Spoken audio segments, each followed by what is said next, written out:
गांव के पास के जंगल में रहने वाले भूत के डरावने और रहस्यमय किस्से हर ओर मशहूर थे। लोग डर के मारे उस जंगल के पास भी जाने से कतराते थे। एक दिन तीन नटखट लेकिन जिज्ञासु बच्चे, रोहन, मीनू और समीर, अपने साहस का परिचय देते हुए कांपते दिल से जंगल में दाखिल हुए।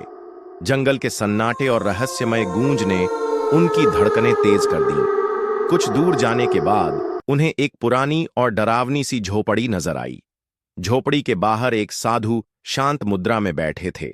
उनकी आंखों में गहराई थी, मानो वो सब जानते हों। साधु ने बच्चों की ओर ध्यान से देखा और गंभीर स्वर में पूछा, तुम यहां क्यों आए हो? बच्चों के छोटे छोटे दिल भय और उत्सुकता से धड़क रहे थे।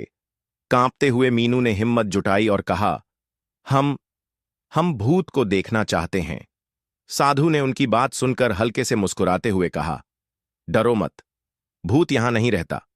बच्चों का डर थोड़ा कम हुआ और वे आगे बढ़े, लेकिन तभी चारों ओर से अजीब अजीब आवाजें गूंजने लगीं। पेड़ों के पत्ते अपने आप हिलने लगे और अंधेरा और गहराने लगा।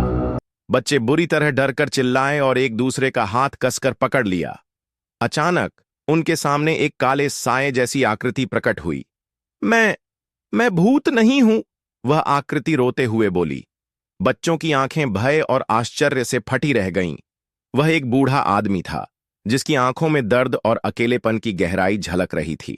उसने रुआंसे स्वर में कहा, मैं गांव का बूढ़ा चाचा हूं। मेरी कोई देखभाल करने वाला नहीं है, इसलिए मैं इस जंगल में अकेला रहता हूं। लेकिन लोग मुझसे डरते हैं और मुझे भूत समझकर भाग जाते हैं। साधु, जो अब तक चुपचाप खड़े थे, बच्चों के पास आए और बड़े स्नेह से समझाया, डर अक्सर अज्ञानता से उपजता है।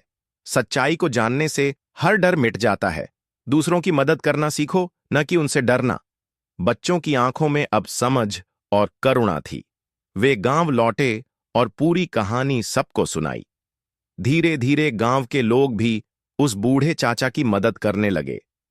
संदेश: डर को जीतने का रास्ता सच्चाई को जानने और समझने से होकर गुजरता है। मदद और करुणा से ही भय को मिटाया जा सकता है। कृपया इस वीडियो को अपने दोस्तों और परिवार के साथ शेयर करें और हमारे चैनल को सब्सक्राइब करना ना भूलें। आपका समर्थन हमारे लिए बहुत मायने रखता है।